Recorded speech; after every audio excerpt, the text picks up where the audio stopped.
7번째 편지. 6개월 동안 옥의 돌을.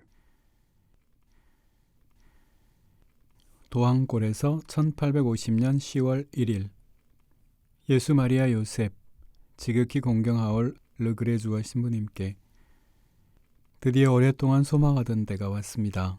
저의 가난한 조국에서 그렇게도 보고 싶었던 저의 형제들에 대해 사랑하올 신부님들께 편지를 쓸 수 있는 때가 마침내 왔습니다.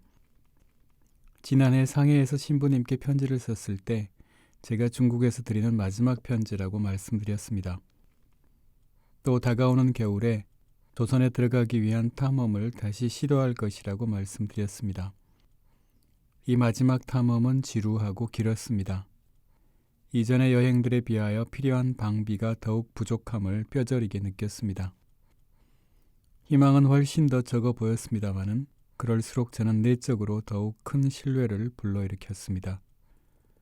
우리 안에서 더 미약할수록 우리는 그만큼 하느님 안에서 더 강해지게 마련입니다. 저는 5월에 함선을 타고 상해를 떠나 다시 요동으로 왔습니다. 여기서 7개월 동안 머물면서 대목구장 직무대행이신 베르뇌 신부님의 명령에 따라 병자들을 방문하고 신자들에게 주일과 축일에는 짧은 강론을 하며 어린이들에게 교리를 가르치고 큰 축일에는 고해성사를 주며 성체를 배령하게 하는 일에 정성을 바쳤습니다. 존경하올 페레올 주교님께서 명령하신 대로 저는 12월 변문으로 해서 조선에 들어갈 준비를 하였습니다. 메스트르 신부님도 저와 함께 변문으로 가기를 원하셨습니다. 비록 성공할 희망은 별로 보이지 않았습니다마는 어떻게든 무슨 기회가 오기만 하면 그것을 놓치지 않으려는 것이었습니다. 변문에 도착하여 보니 조선에 계시는 존경하올 페레올 주교님께서 보내신 밀사들이 와 있었습니다. 메스트르 신부님도 함께 입국하기 위해 그들과 더불어 백방으로 궁리해 보았으나 현명하지 못한 처사로 판단되었습니다. 그래서 부득이 쓸쓸히 떨어져 슬퍼하시는 메스트르 신부님을 중국에 남겨둔 채 어쩔 수 없이 저만 혼자 조선에서 마중 나온 사람들과 함께 조선으로 떠날 수밖에 없었습니다. 저는 험악한 길을 계속 개척하면서 조선의 철통같이 굳게 닫힌 관문을 통과하려는 것이었습니다. 저에게는 관문 경비 초소의 경계망을 들키지 않게 피해갈 수 있는 가능성이 전혀 보이지 않았습니다. 오로지 모든 기대와 희망을 하느님의 자비하신 전능에 의탁할 뿐이었습니다. 하느님의 도우심에 의지하고 체포될 각오를 단단히 하고서 밤중에 관문 경비 초소로 다가갔습니다. 압록강 강변을 지키는 경비병들의 일상 업무는 성벽 위와 읍내로 들어가는 성문에서 경비하는 것이었습니다. 그러나 그날 밤은 칠흑같이 캄캄했고 광풍이 참으로 거세게 불었으며 혹독한 추위에 몸이 얼어붙을 것 같았습니다. 아마도 그 때문에 경비병들이 집안에 꼼짝 않고 갇혀 있었던 모양입니다. 우리가 관문 한복판을 지나왔는데도 우리가 지나가는 것을 눈치채거나 본 사람이 없었습니다. 이 위험을 모면하고 나서는 별로 큰 어려움 없이 서울까지 갔습니다. 서울에서 하루를 묵고 나서 그때 충청도에 머물고 계시던 주교님을 뵈러 길을 계속 가려고 했습니다. 그러나 그보다 먼저 중병을 앓고 계시는 W 신부님께 가서 병자 성사를 집전해드려야 했습니다. 그런 다음 주교님께로 가서 보니 주교님도 열병을 앓고 계셨습니다. 저는 하루 동안 주교님과 담화를 나눈 후 잠시도 휴식을 취하지 못한 채 곧바로 전라도에서부터 공소순회를 시작했습니다. 하느님의 보호를 받아 저는 6개월 동안 5개 도를 무사히 돌아다녔습니다. 두 군데에서만 약간의 위험을 겪었습니다. 한 곳에서는 어떤 작은 마을에 여교우 3명만이 있었는데 외교인인 부모들과 남편들과 함께 역시 외교인들 집에 살고 있었습니다. 저는 그들을 방문하려고 미사 가방을 챙겨가지고 전교사를 데리고 저녁 무렵 아주 초라한 집에 가서 머물렀습니다. 그 마을 사람들이 제가 그 집에 들어가는 것을 보고 서양 사람인 줄로 의심하고 즉시 마을 이장에게 달려가 알렸습니다. 마을 이장이 그날 밤에 저를 잡아 죽일 논의를 하자고 그 마을의 모든 연장자들을 소집한다고 발표했습니다. 우리는 저들의 소나귀에 들어있었고 도망칠 수도 없었습니다. 온 마을이 우리를 감시하고 있었으므로 우리가 도망을 친다면 우리뿐만 아니라 우리가 들었던 집에 대해서도 마을 사람들의 성을 돋우어 광분하게 할 것이기 때문입니다. 그래서 우리는 복되신 동정 마리아의 보호 아래로 달려들고 하느님의 뜻에 모든 것을 온전히 맡겼습니다. 외교인들의 고함 소리에 조금도 개의치 않는 채 하면서 밤새도록 저들이 쳐들어오기만 대비하고 그곳에서 꼼짝도 하지 않고 버텼습니다. 그러나 저들은 의견이 서로 엇갈렸고 우리가 아침에 그 마을을 나왔을 때 그냥 내버려 두었습니다. 우리는 그 새 여교우들을 만날 수가 없었고 의기소침한 그들을 외로움 속에 버려두고 떠나왔습니다. 또 한 곳은 거의 200명이나 되는 신자들이 있는 곳이었습니다. 공소사목을 시작한 지 사흘째 되던 날 마을 이장이 제가 있다는 것을 알았습니다. 그 이장은 마을에 서양 사람이 와 있다고 사람들에게 떠벌리면서 마침 그 시각에 제가 고해성사를 집전하고 있는 집으로 달려왔습니다. 그는 저에게 점심때부터 밤중까지 욕설과 저주와 협박 공갈을 퍼부었습니다. 그는 저에게 아주 고약한 서양 놈이요 프랑스 놈이라고 소리소리 질렀습니다. 너는 큰 도둑놈이다. 너는 우리한테서 도둑질을 하려고 프랑스에서 온 놈이지. 너의 서양 놈들은 사기꾼들이요 프랑스 놈들은 선동꾼들이다. 우리를 이렇게 소란스럽게 하고 속이는 것이 너희에게 무슨 이득이 되느냐. 네가 어디 견딜 수 있나 보자. 너는 내일 붉은 오랏줄에 꽁꽁 묶여 도둑놈들의 감옥으로 끌려갈 것이다. 이렇게 그들은 고래고래 소리를 지르더니 마침내는 제 풀에 지쳐서 잠을 자러 갔습니다. 저는 전교사와 공소회장들의 권고를 받아들여 한밤중에 일어나서 날이 새기 전에 그곳을 도망쳐 나왔습니다. 그 전날 고해성사를 받고 영성체 준비를 한 이들이 미사를 간절히 기대하였는데도 저는 미사도 못 드리고 도망쳤습니다. 성사를 받지 못한 신자들은 다음 날 저를 뒤쫓아 100리나 되는 험준한 길에도 불구하고 다른 교우촌까지 와서 성사를 받았습니다. 마을에서 나올 수 없었던 그 밖의 신자들은 실망과 한숨 속에 그냥 내버려졌습니다. 저는 교우촌을 두루 순회하는 중에 지독한 가난에 찌든 사람들의 비참하고 궁핍한 처지를 자주 목격합니다. 그럴 때마다 도와줄 능력이 도무지 없는 저의 초라한 꼴을 보고 한없이 가슴이 미어집니다.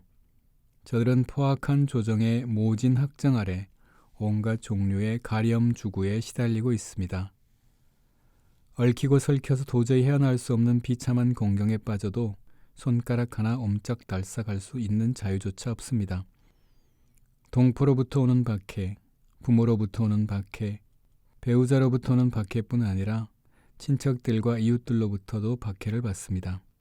그들은 모든 것을 빼앗기고 험준한 산속으로 들어가 형언할 수 없이 초라한 움막을 짓고 2년이나 3년 동안이라도 마음 놓고 편안히 살 수 있다면 그것만으로도 행복하다고 여기고 있습니다. 그처럼 고난에 찬 예를 한두 가지 들어드리겠습니다.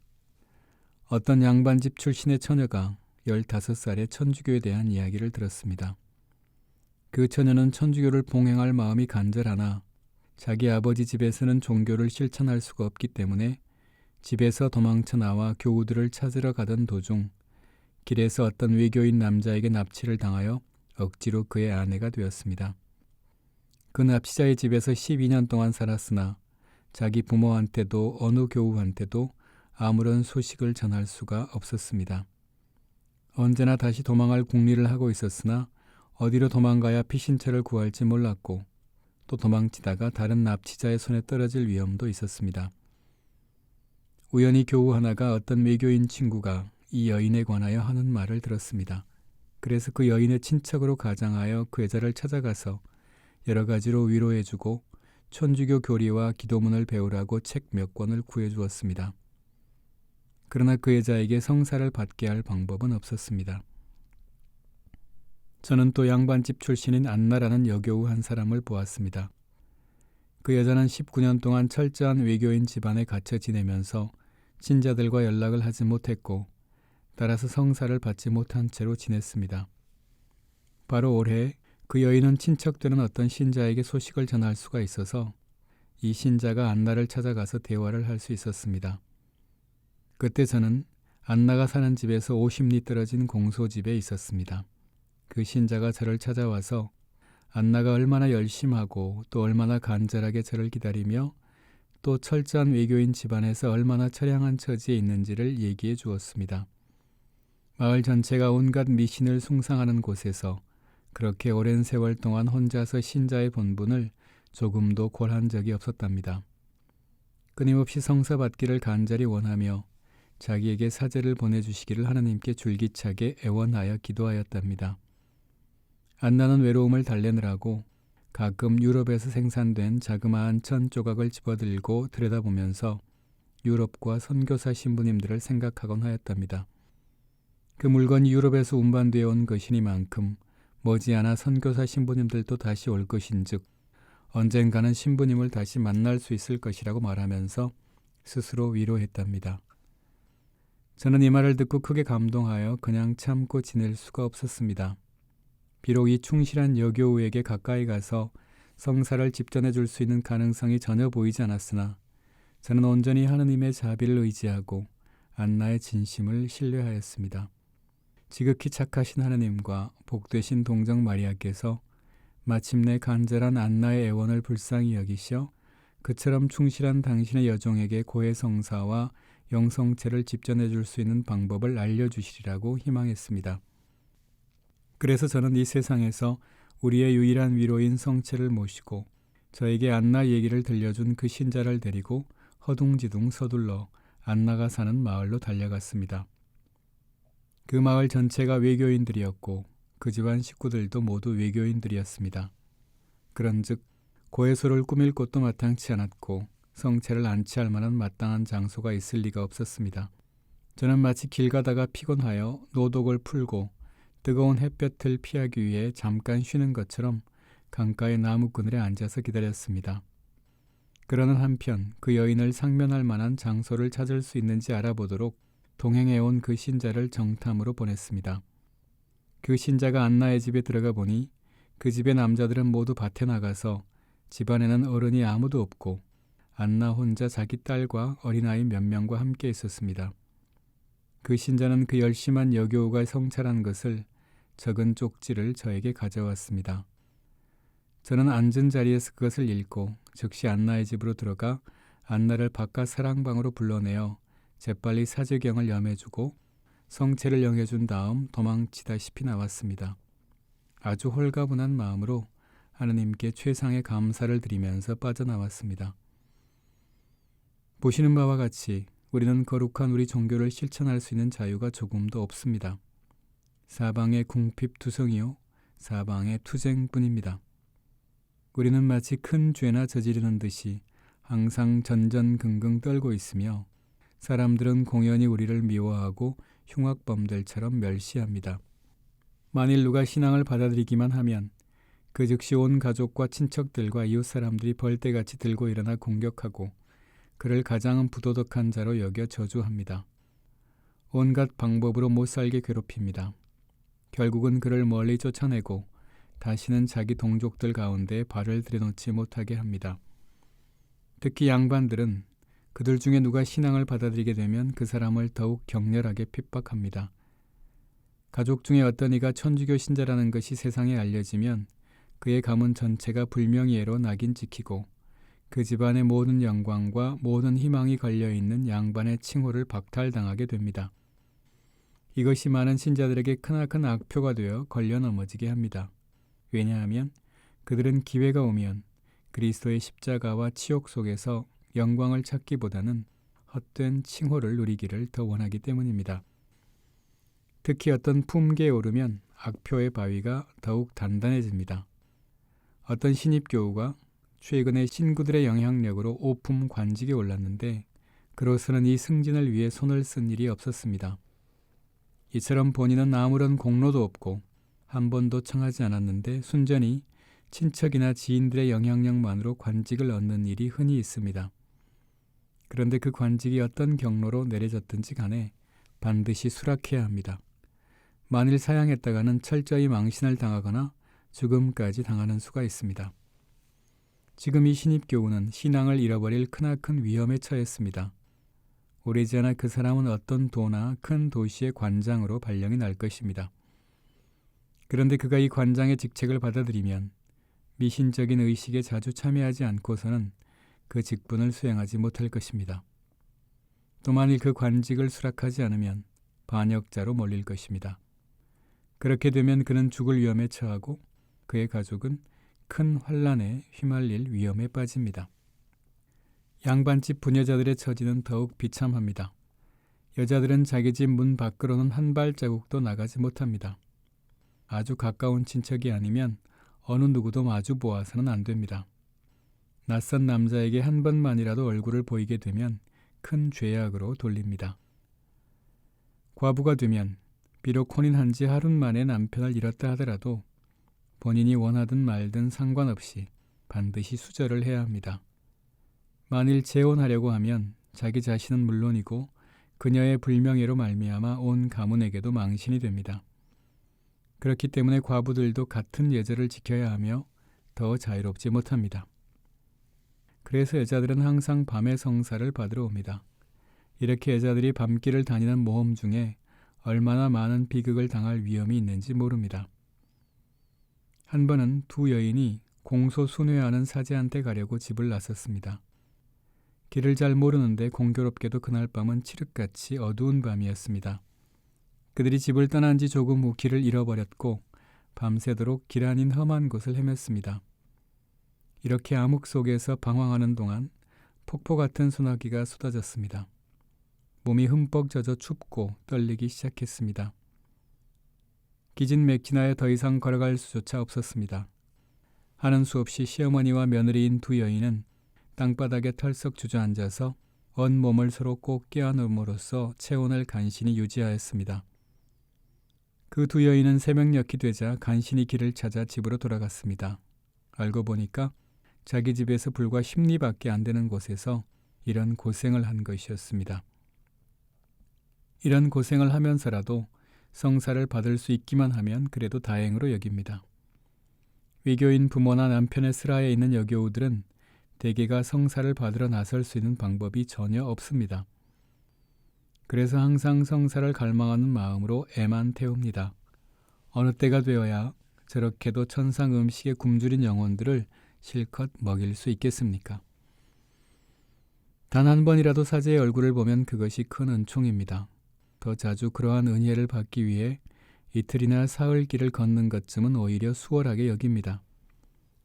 신자들이 사제를 보기 위해서나 미사 성제에 참여하려고 때를 지어 몰려오는 것을 막기 위해 엄격하게 다루지 않을 수 없는 경우가 많습니다.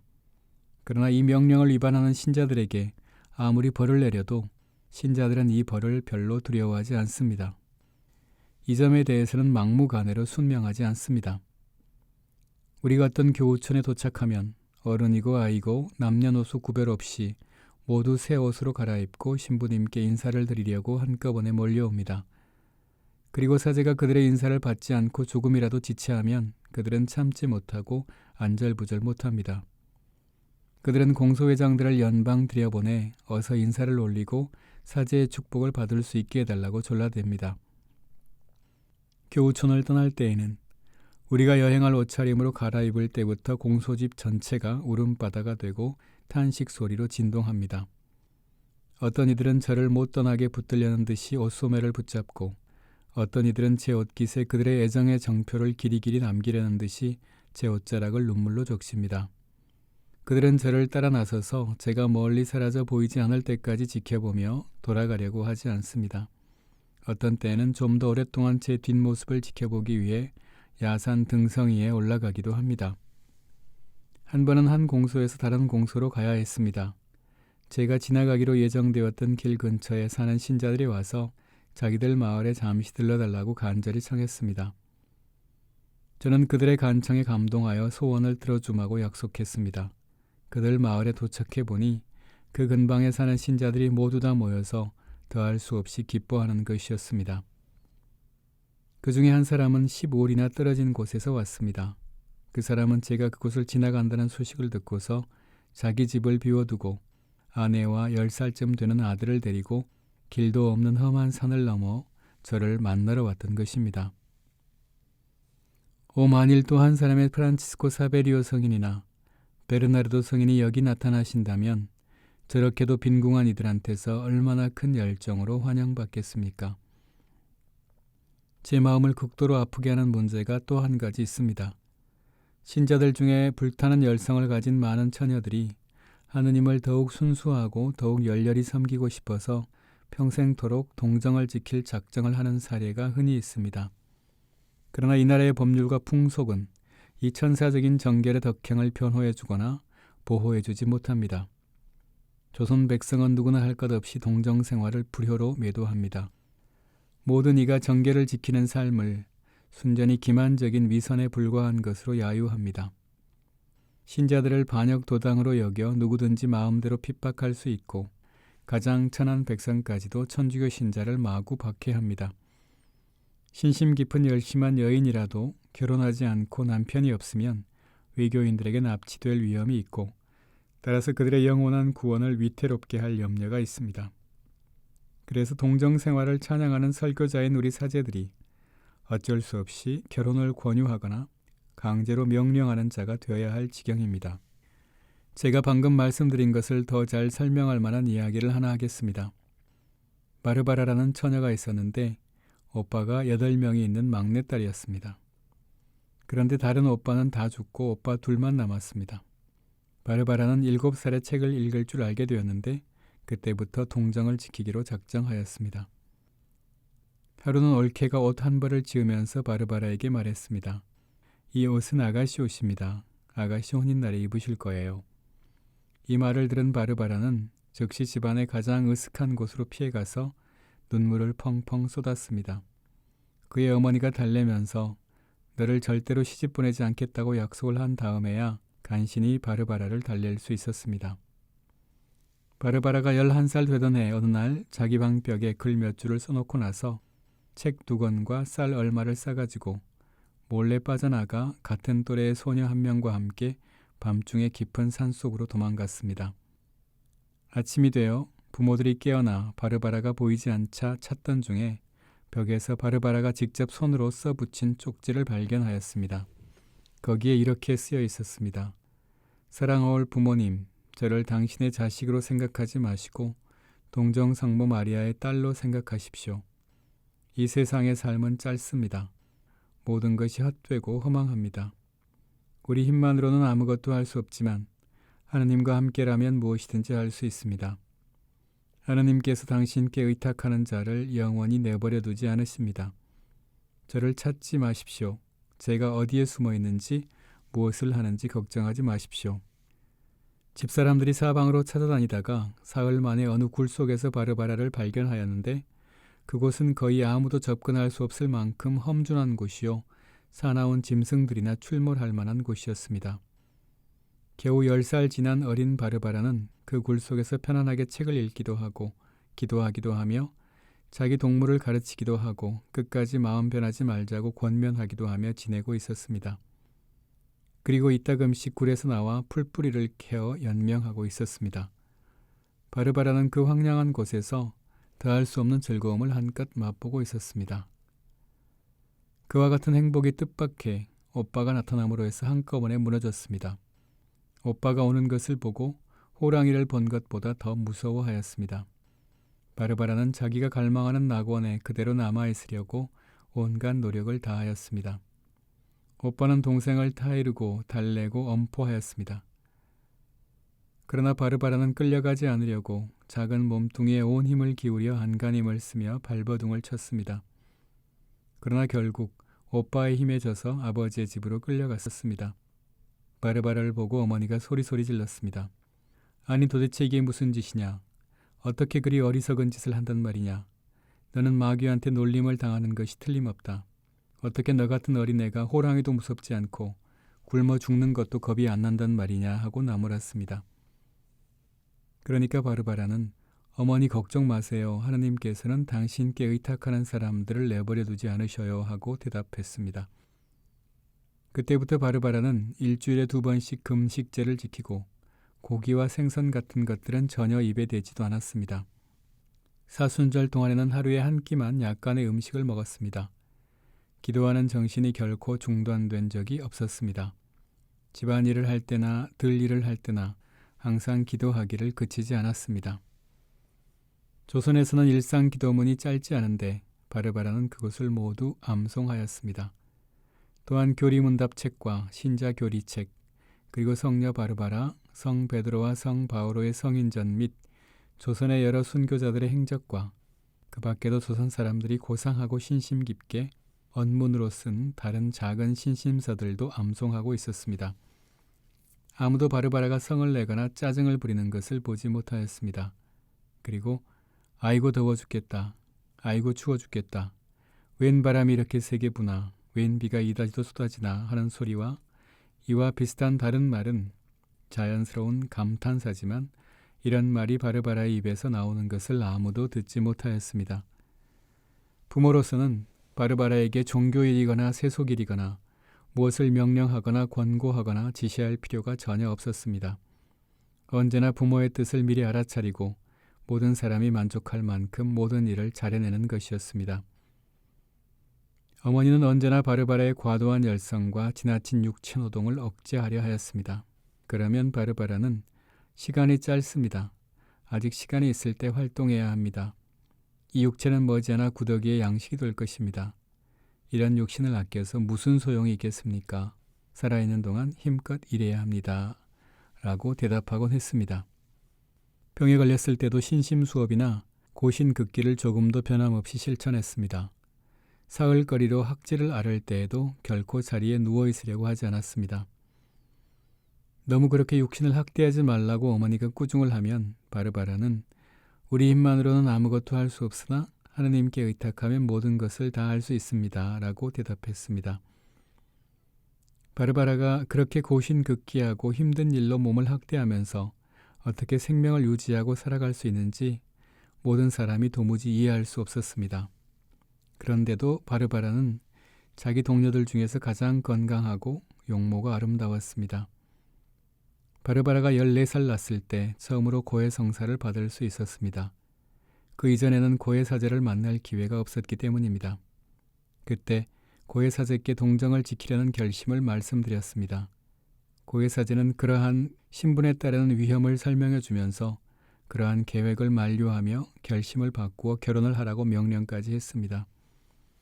그 다음에 바르바라는 다시 같은 고해사제에게 고해성사를 보게 되었습니다. 그때 자기 생각에 변함이 없고 자기 뜻을 계속 지키겠다고 그 신부님에게 말했습니다. 신부님은 동정의 위태로움을 다시 설명하고 동정에 대한 결심을 바꾸어야 될 이유들을 설명하였습니다. 그러고 나서 성사를 받고 싶으면 동정을 지킬 결심을 바꾸고 그렇지 않으면 성사를 받지 말아라.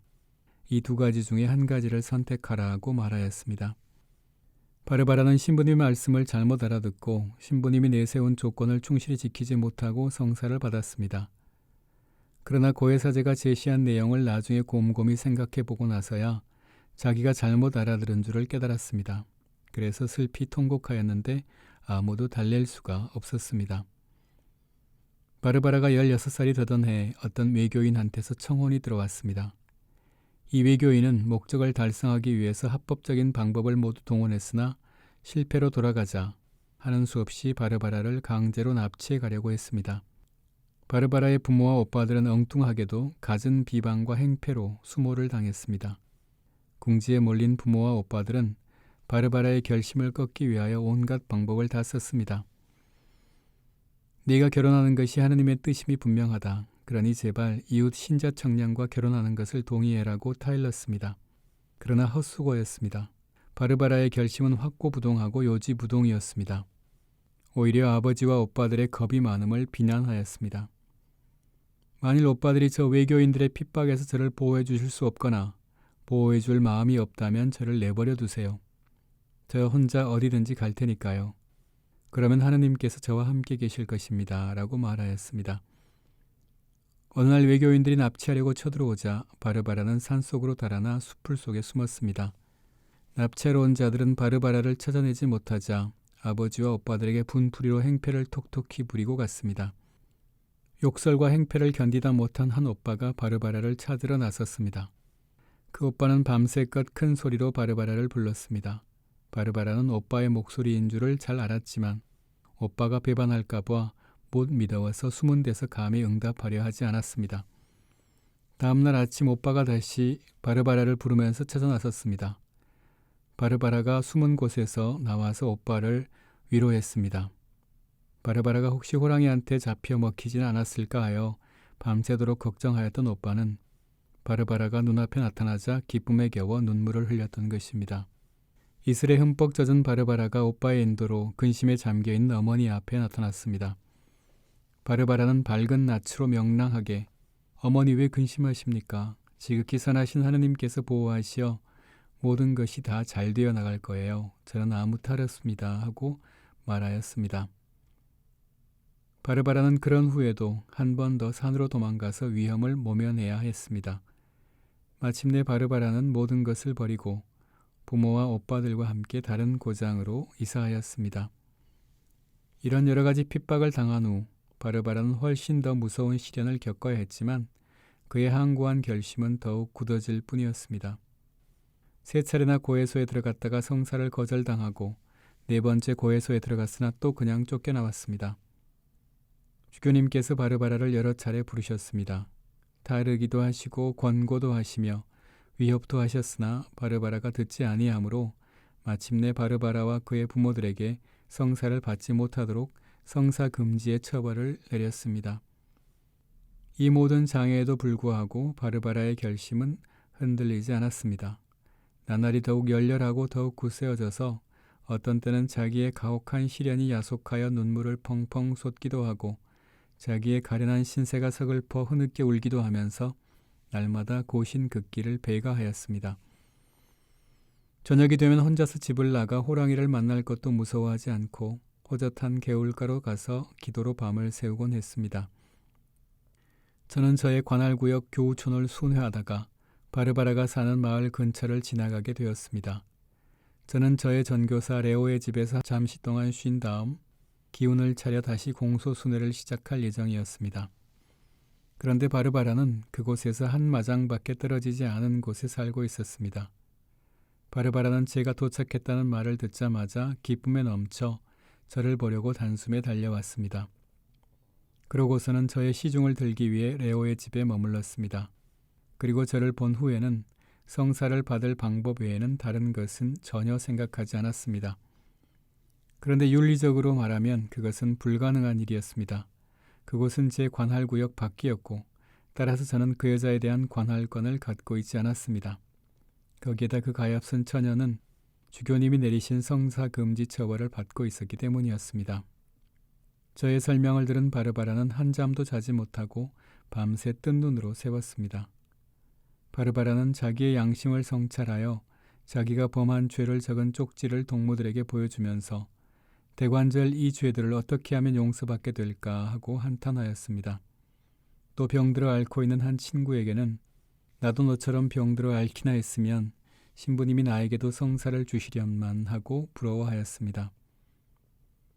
그러고서는 바르바라는 기도와 눈물로 밤을 꼬박 새웠습니다.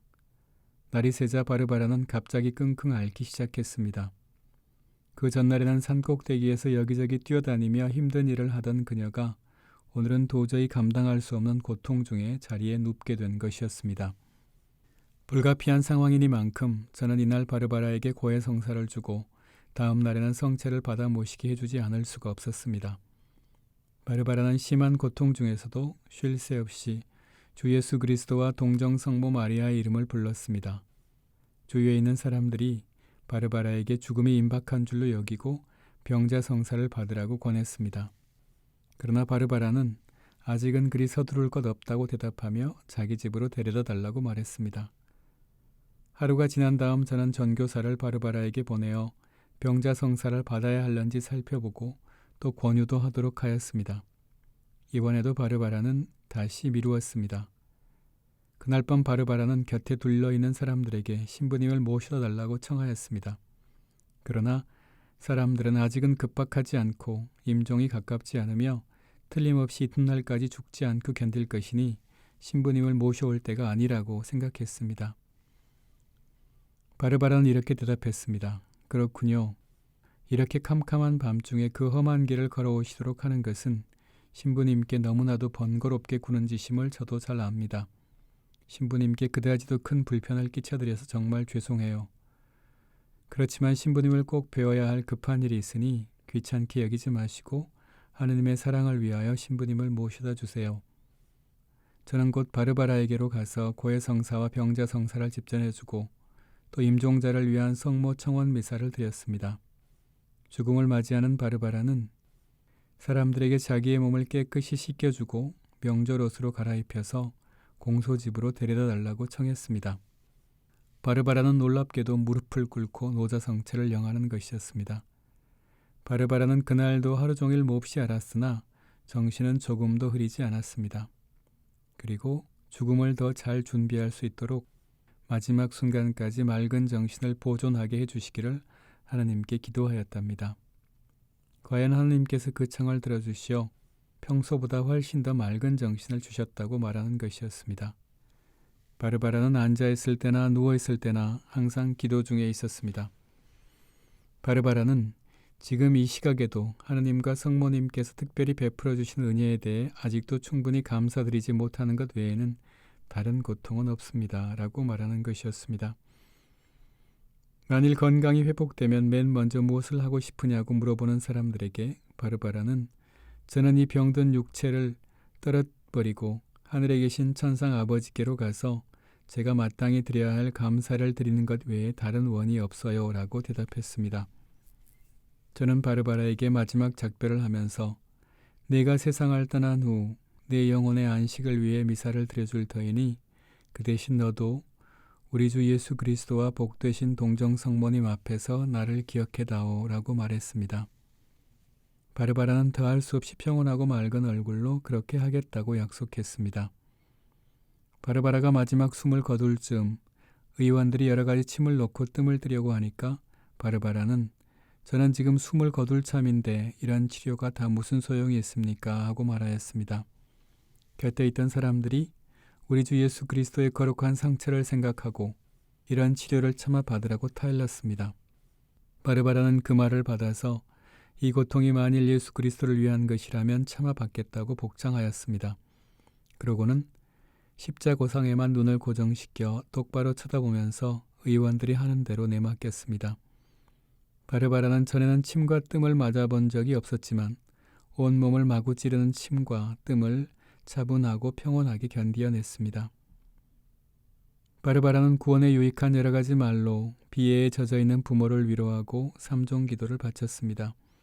그러고서는 문 가까이 가서 잠시 동안 문지방에 팔을 짚고 있다가 몸이 땅바닥에 푹 쓰러지면서 숨을 거두었습니다. 때는 1850년 9월 23일 저녁 6시쯤이었습니다. 바르바라는 나이 겨우 18살이었습니다. 바르바라가 죽은 후에도 여전히 그의 모습이 생생하게 떠오릅니다. 그의 아름다운 모습과 열절한 신심을 결코 잊을 수가 없습니다. 바르바라는 앓기 시작한 지 나흘 만에 죽었습니다. 바르바라가 죽은 지 열흘이 지났으나 아직도 우리의 얼굴에는 눈물이 마르지 않고 그녀를 애도하는 말들이 우리 입에서 떠나지 않습니다. 저는 여러 해 동안 바르바라의 죽음에서 느낀 것만큼 회한과 가책과 하느님 사랑의 감정을 충격적으로 느낀 적이 한 번도 없습니다. 사악이 그녀의 지력을 손상할까봐 또 위선이 그녀의 총명을 흐리게 할까봐 바삐 하늘로 거둠을 받았으니 그녀의 생애는 짧은 시간에 쇠진하였으나 많은 시간을 채웠도다. 바르바라는 무슨 일을 하든지 모든 이에게 귀함을 받았고 가는 곳마다 모든 이에게 신심과 천주교 교리에 물을 들였습니다. 이처럼 순결한 영혼들의 그토록 거룩한 원의와 숭고한 결심을 도와주지는 못할 망정 성사를 금지하면서까지 동정생활을 막아야 하는 우리의 심정은 얼마나 안타까운 것이겠습니까? 저는 조선에 들어온 후 한 번도 휴식을 취하지 못했습니다. 7월 한 달 동안만 같은 집에 머물러 있었을 뿐이고 언제나 시골 방방곡곡을 걸어다녔습니다. 중국에서 서울까지 여행한 것을 빼고도 1월부터 지금까지 거의 5,000리를 걸어다녔습니다. 저는 이처럼 긴 여행과 이 모든 고된 일을 하면서도 하느님의 은혜로 건강은 늘 좋았습니다. 제가 순방한 교우 수는 3,815명인데 그 중에서 2,401명에게 고해성사를 집전하였고 1,764명에게 성체를 영해 주었습니다. 어른 영세자가 181명이고 유아 영세자가 94명이며 대세를 받은 316명에게 세례성사 보례를 집전하였습니다. 예비신자로 278명을 등록시켰고 죽어가는 외교인 아기 455명에게 임종대세를 집전하였습니다. 신자들은 거의 다 외교인들이 경작할 수 없는 험악한 산 속에서 외교인들과 떨어져서 살고 있습니다. 이런 신자들은 거의 다 교리에도 밝고 천주교 법규도 열심히 잘 지키고 삽니다. 그러나 평야지대인 고향에서 친척들과 이교인들 사이에 섞여 사는 신자들은 대체로 교리에 무식하고 신앙생활도 열심히 하지 않습니다. 그래서 좀 더 열심한 신자들은 모든 것을 버리고 죄악과 세속의 모든 관계를 끊고 산속으로 들어와 담배와 조를 심으며 살아갑니다. 그러나 이 산속에서도 오래 살 수는 없습니다. 신자로 사노라면 점차 외교인들한테 알려지게 되어 박해가 따라오기 때문입니다. 천주교를 믿으려고 준비하는 사람들은 많으나 극도의 비참이 즉각 닥쳐올 것이기 때문에 입교를 망설입니다. 특히 여인들은 신앙을 받아들일 마음의 준비가 다 되어 있지만 입교할 방도를 찾지 못하는 이들이 상당히 많습니다. 자기 집에서 가족과 같이 지내면 신앙의 본분을 다 실천할 수 없고 그렇다고 해서 자기 집을 떠나면 몸을 의지할 곳을 마련할 수가 도무지 없고 정처 없이 떠돌아다니다가는 외교인들에게 납치당할 큰 위험에 놓이게 됩니다. 그래서 1839년 박해와 흉년이 들었을 때 많은 여인들이 고향을 버리고 도망하여 낯선 타향의 몸을 피해 빌어먹으며 정처 없이 방황하다가 외교인들의 첩이나 종이 되고 만 경우가 많습니다. 이 불쌍한 여인들의 눈물겨운 이야기를 들을 때 저는 얼마나 가슴이 미어지는지 모릅니다. 1839년 그 가혹한 박해가 있은 후 우리 종교를 혐오하는 어떤 원수가 신자들을 모함하는 전혀 터무니없는 거짓말로 글을 잔뜩 써서 조정해 냈습니다. 조정에서는 신자들에 대한 백성의 분노를 선동하고 특히 프랑스 사람들에 대한 증오심과 적개심을 불러일으키기 위하여 이 글을 조정의 이름으로 발행하여 조선 전국 각 지방에 배포했습니다. 그러나 그런 거짓말투성이의 중상을 감히 반박할 사람이 아무도 없고 그처럼 파렴치한 모함을 폭로할 수 있는 사람이 아무도 없습니다. 만일 어떤 모순점을 조금이라도 폭로하면 그 즉시 그 글을 쓴 사람이 누구인지 탐색을 당하고 신자들은 보람없이 역적으로 몰려 학살을 당할 것입니다. 1847년 프랑스 군함이 고군산 섬에 파선되었을 때 그 다음에 반드시 다시 오겠다고 단단히 다짐하였으나 3년이 지난 오늘까지도 아무런 소식이 없습니다. 그 때문에 조선 사람들은 프랑스인들을 조금도 두려워할 것이 없는 한낱 허풍쟁이들로 여기고 있습니다. 지금 조선 조정은 수많은 당파로 분열되어 서로 헐뜯는 싸움으로 지세, 나날이 쇠약해짐으로써 전례 없이 비참한 처지에 놓여 있습니다. 전왕 헌종은 과음과 방종한 여색으로 23살의 젊은 나이에 요절하였고 왕족 출신의 18살 된 세왕 철종이 즉위하였습니다. 세왕은 왕위에 오르기 전에는 강화도에서 귀양살이를 하던 사람입니다. 세왕의 조모와 증조모는 신자로서 신앙 때문에 살해되었습니다. 세왕의 부친은 신자가 아니었는데도 천주교 때문에 학살당하였고 그의 형은 역적으로 몰려 살해되었습니다. 한간에 떠도는 소문에 의하면 실제로 조선 왕국을 통치하는 이는 죽은 왕의 조모이고 그 조모에 의해 왕위에 올려진 현재 임금님은 아무 권한이나 권위도 없습니다. 그래서 임금님은 대신들 상호 간 찢고 핥히는 당파 싸움의 적개심 때문에 왕권을 잃고 목숨마저 잃게 될 큰 위험에 처해 있는데 대신들의 불화는 임금님의 권위로도 어떻게 할 도리가 없다고 합니다. 대신이라는 사람들은 질투심으로 서로 함정을 파는 일만 하고 또 속임수와 교활한 술책으로 임금까지도 죽음에 이르도록 음모를 꾸미는 일만 계속합니다. 조선의 현 정세 아래서는 이런 끔찍한 범죄를 저지하고 이런 한심한 부조리를 바로잡을 방도가 전혀 없습니다. 백성은 각종 세금과 수탈과 착취에 짓밟혀 극도의 불행에 빠져 있습니다. 조정 관원들이나 포졸들이나 양반들이나 모두 하나같이 아무것도 생산하지 않고 가렴 주구에만 눈이 먼 약탈자들입니다. 가난한 백성은 1년 내내 고달프게 일하지만 겨우 온갖 종류의 세금을 내는 것이 고작입니다. 이런 처참한 사정을 말씀드리자면 아직도 드릴 말씀이 많지만 이쯤 끝내겠습니다. 이제 다른 비참한 사정을 해결하기 위한 구제책을 말씀드리겠습니다. 제가 기대할 수 없는 것들은 모두 생략하고 한 가지만 말씀드리겠습니다. 비위생적인 물을 계량할 처방이 있으면 가르쳐 주시기 바랍니다. 프랑스 사람들은 박학함으로 그런 처방 한 가지를 우리에게 일러줄 수 있을 것입니다. 이 나라에는 사람들이 정착하여 살기에 상당히 좋은 곳이 평야에나 산골에나 많이 있습니다.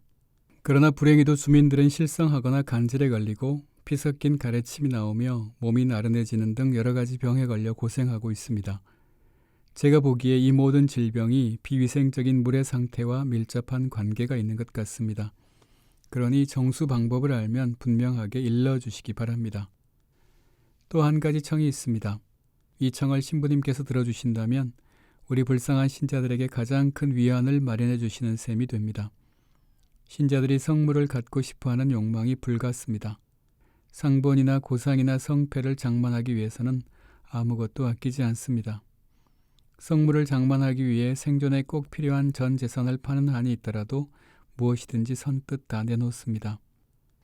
성물을 사기 위해 신자들로부터 돈을 모으는 데는 큰 어려움이 없지만 그 돈을 보내드리는 일은 매우 어렵습니다. 돈이 은화라면 쉽게 보내드릴 수 있겠지만 조선에서는 은화라는 것이 별로 알려져 있지 않습니다. 만일 신부님께 성물을 살 만한 여분의 돈이 있으시면 얼마간의 크고 작은 십자고상과 성패와 상본 등을 사서 보내주시기 바랍니다. 상본은 예수님, 성모 마리아, 성 요셉, 세르자 성 요한, 사도들, 성학자들, 그 밖에 성인 호칭 기도에 나오는 성인 성녀들의 상본이면 됩니다. 그 물건들은 튼튼하게 잘 만들어진 것이라야 합니다. 그 대금을 지불할 수 있도록 금액을 알려주시면 나중에 기회가 닿는 대로 보내드리겠습니다. W 신부님은 아직 아무 일도 못하고 계십니다. 주교님과 저만이 공소를 순회하면서 신자들을 찾아봅니다. 지금까지는 꽤 편안히 지내고 있는 셈입니다. 정확히 말해서 전국적인 박해는 없으나 부분적 박해는 결코 끊어지지 않고 계속되고 있습니다. 지극히 좋으신 하느님께서 저 박해자들이 마침내 교회의 진리를 깨닫고 그리스도의 양 우리 안에 들어와 우리 주 하느님을 기쁜 마음으로 자유롭게 섬기게 해주시기를 간절히 바랄 뿐입니다. 이제 이 편지를 끝마치면서 우리 주 예수 그리스도 안에서 지극히 사랑하고 공경하는 모든 신부님들께 거듭거듭 감사와 인사를 드립니다. 불쌍한 우리 모든 조선 사람들을 자주자주 기억해 주시기를 청합니다. 공경하올 사부님께 지극히 미약한 종 최 토마스가 올립니다.